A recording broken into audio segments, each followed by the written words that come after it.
আজকে আমি ধ্বনির যে একটা উল্লেখযোগ্য ক্লাস রয়েছে, আজকে আমি সেই বিষয়ে একটা ক্লাস দিতে চলেছি। আজকে আমরা উচ্চারণ স্থান অনুসারে স্বরধ্বনির যে ভাগ রয়েছে সেই ভাগটাকে আমরা একটু আলোচনা করার চেষ্টা করব।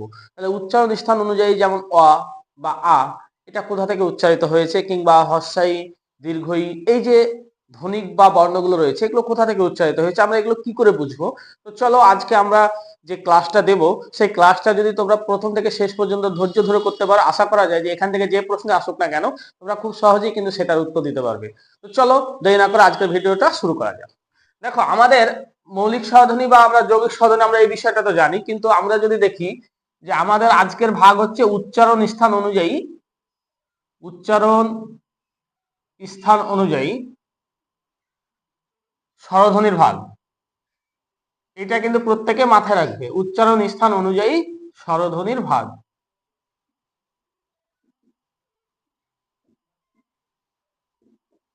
এখানে বলি আমাদের স্বরধ্বনি কোনগুলো, অ থেকে ও পর্যন্ত, এগুলো কিন্তু আমাদের প্রত্যেকে আমরা কিন্তু জানি যে এগুলো হচ্ছে আমাদের স্বরধ্বনি। তো আমরা চলো একটু লিখি। প্রথমে আগে এক কাজ করি, অ, আ, এ, হর্ষই, দীর্ঘই, হর্ষৌ, দীর্ঘৌ, রি, লি নেই যেহেতু আমাদের লি লেখার দরকার নেই, ঠিক আছে। রিল, লি, এ, ওই, ও, ও।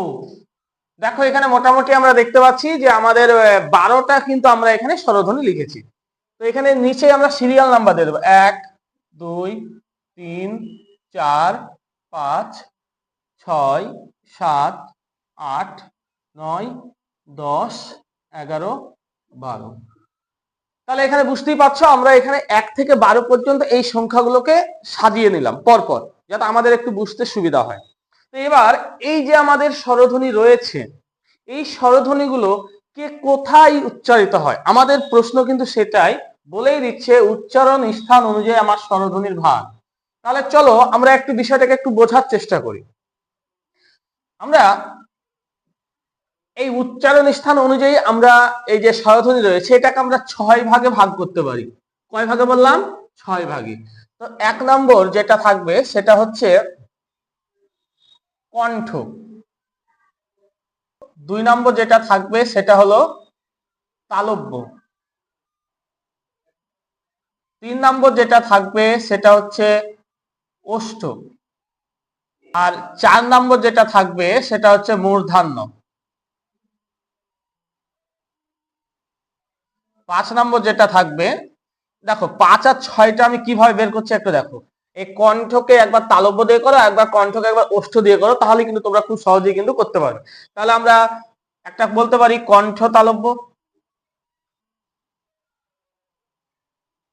আর একটা কণ্ঠ তালব্য দিয়ে যদি হয় ঠিক একই রকম ভাবে কণ্ঠস্থ, কণ্ঠ যুক্ত ওষ্ঠ। দেখো আমি এখানে এই 6 ভাবে আগে সাজিয়ে নিলাম। এবার আমরা কি করব, এখানে পাশে আমরা এর উচ্চারণ যে স্থান সেটার প্রত্যেকের কিন্তু আমরা খুব সহজেই কিন্তু বের করতে পারি। সব সময় মাথায় রাখবে এটা আমি কিভাবে সাজাচ্ছি। 1, 2, 3, 4 এই সংখ্যাগুলো মনে রাখতে হবে। কণ্ঠধ্বনি হচ্ছে 1 আর 2, বোঝা গেল কি বললাম। আর তালব্য ধ্বনি হচ্ছে 3, 4, 5 এটা। আর ওষ্ঠ ধ্বনি হচ্ছে তোমার 6, 7। আর মূর্ধন্য ধ্বনি হচ্ছে 8, এটা হচ্ছে 9, 10, আর এটা হচ্ছে 11, 12। তোমাদের মাথায় কুলাচ্ছে না বলো এটা কিভাবে করলাম? তাহলে আমি কি করলাম দেখো, প্রথমে কি করলাম 1, 2, তারপর 3, 4, 5, 6, 7, 8। এইটা মনে রাখবে, এটা শুধুমাত্র একটাই হবে, 9, 10, 11, 12 এইভাবে কিন্তু আমি সাজিয়ে নিয়েছি। এবার তোমরাও এই সংখ্যাগুলো দেখে পাশে যে আর যেটা আছে সেটা বসিয়ে দিলেই তো সেটা হয়ে গেল। তাহলে দেখো আমরা খুব সহজেই কিন্তু আমরা কিন্তু এটা করতে পারবো। কিভাবে? এখানে 1 আর 2 আছে, এবার 1 আর 2 মানে কি? অ আর আ, অ আর আ। আচ্ছা, 3, 4, 5 মানে কি? এই যে এটা।